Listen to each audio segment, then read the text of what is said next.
भगवान विष्णु या शालिग्राम का पूजन करना चाहिए। नमो भगवते या नमो नारायणाय का जप करें। माघ के महीने में भगवान विष्णु पुरुषोत्तम का ही पूजन का बहुत बड़ा महत्व दिया है। केवल नमो भगवते वासुदेवाय के मंत्र का जप करना चाहिए। तिल दान करने से बहुत बड़ा। नमस्कार, मैं हूँ प्रियंवदा तिवारी और आप देख रहे हैं तिलक पत्रिका। पवित्र माघ मास की शुरुआत हो गई है और पूरे माघ महीने का क्या महत्व है, इसको लेकर अभी हमारे साथ बातचीत करने के लिए प्रोफेसर सुभाष पांडे जुड़ चुके हैं, जिनसे हम बहुत विस्तार से बातचीत करते हैं। जानते हैं पवित्र माघ महीने का महत्व क्या है और पुराणों में इसको लेकर क्या उल्लेख मिलते हैं।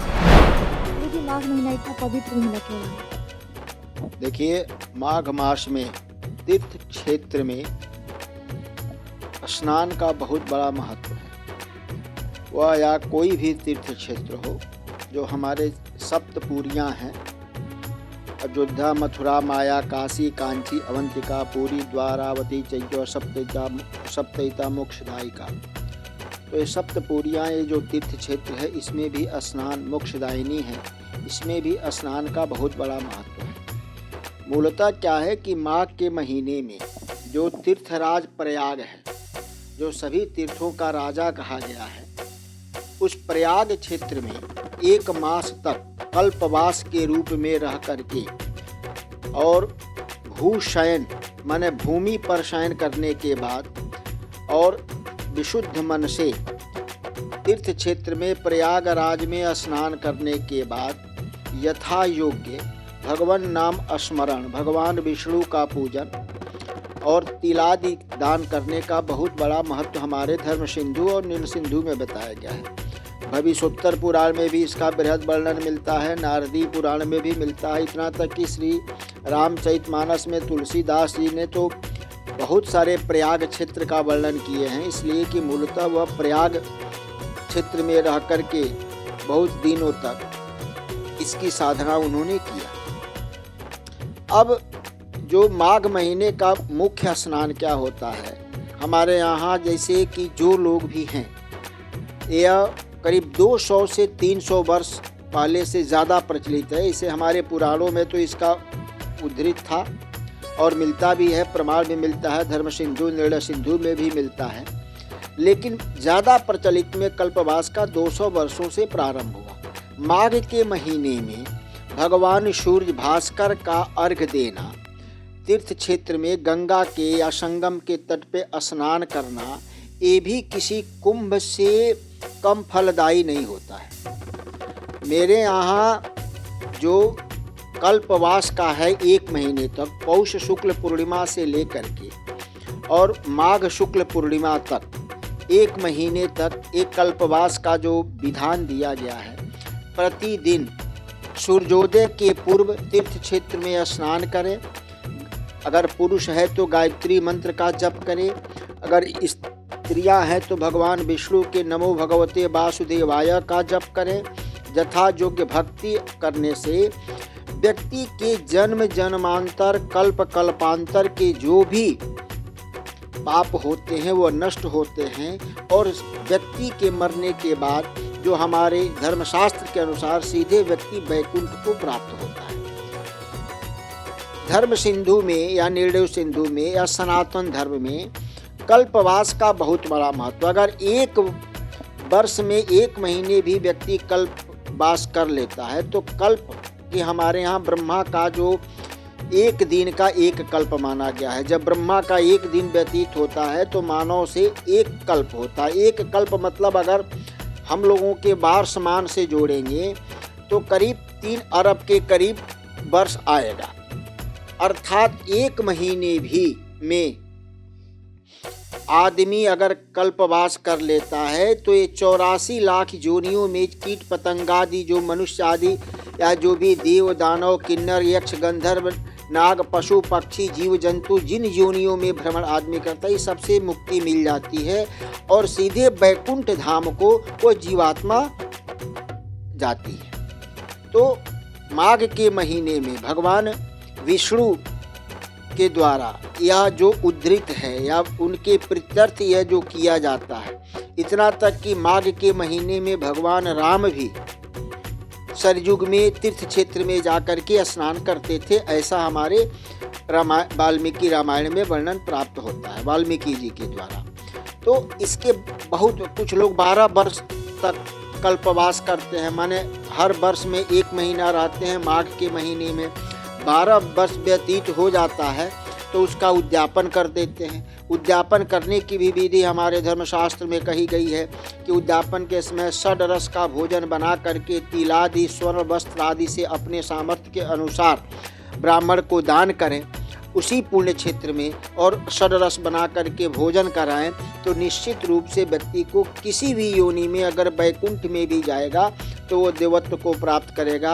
और नाना प्रकार के भी उसको विधि विधान से पकवान उपलब्ध होते हैं। प्रयागराज में ही माघ मेला क्यों लगाई जाती है और कल्पवास क्यों किया जाता है, इसके पीछे क्या पौराणिक महत्व है? देखिए, माघ के महीने में पहले भी हमारा धर्म सिंधु केवल प्रयाग के ही बारे में तीर्थ क्षेत्र में सूर्योदय के पूर्व स्नान करने का विधान बताया गया है, लेकिन वस्तुतः तीर्थराज जो हैं वो सभी तीर्थों के राजा हैं, इसीलिए तीर्थराज प्रयाग कहा गया। वह गंगा जमुना सरस्वती तीनों का त्रिवेणी है और वह जो संगम का अद्भुत क्षेत्र है वहाँ पर देवता भी वेश बदल करके स्नान करने के लिए आते हैं। जैसे काशी नगरी हो गई या प्रयाग क्षेत्र हो गया, यहाँ मनुष्य ही नहीं, अब जब कुंभ लगता है 12 वर्ष के बाद कुंभ लगता है या अर्ध कुंभ लगता है तो वहाँ हिमालय से लेकर के या जो देवलोक में रहने जो देवता, इसलिए कि देवताओं को यह सुविधा वहाँ स्वर्ग में उपलब्ध नहीं है जो मृत लोक में है, तो देवता भी वेश बदल करके उस तीर्थराज प्रयाग को प्रणाम करने या उसमें स्नान करने आते हैं, इसीलिए उसकी महत्ता बढ़ जाती है। कुंभ माने होता है घड़ा, वो तो अमृत का बूट टपका जिसके चलते उसको कुंभ क्षेत्र मान लिया जाता है। या 12 बरस के बाद नासिक में या हरिद्वार में या यहाँ पर प्रयागराज में हर 12 वर्ष पर कुंभ होता है, लेकिन वह उसका विशेष महत्व यह है कि जहाँ देवता भी स्नान करने आते हैं माघ के महीने में, इसलिए कि जिस भी योनि में है देवता भी, कोई जरूरी नहीं है कि देवत्व योनि में यक्ष गंधर्व किन्नर राक्षस, बहुत सारी योनि में भी लोग स्थापित होकर के बन जाते हैं, तो जिस योनि में अगर रहते हैं तो आकर के उसमें स्नान करने से उनके भी पुण्य जागृत होते हैं, इसलिए कि देवता तब भी देवता वैकुंठ धाम को प्राप्त करते हैं। तो हमारे यहाँ शास्त्रों में इन सारी विधियों के बारे में बृहद चर्चा की गई है और बतलाई गई है। अगर नदी ना हो तो स्नान हम कहाँ करें? यदि देखिए, हमारे यहाँ बहुत सरल नियम सनातन धर्म किया है। जो व्यक्ति 1 महीने तक सूर्योदय के पूर्व स्नान नहीं कर सकता है वह अपने घर में भी वह सूर्योदय के पूर्व स्नान करे।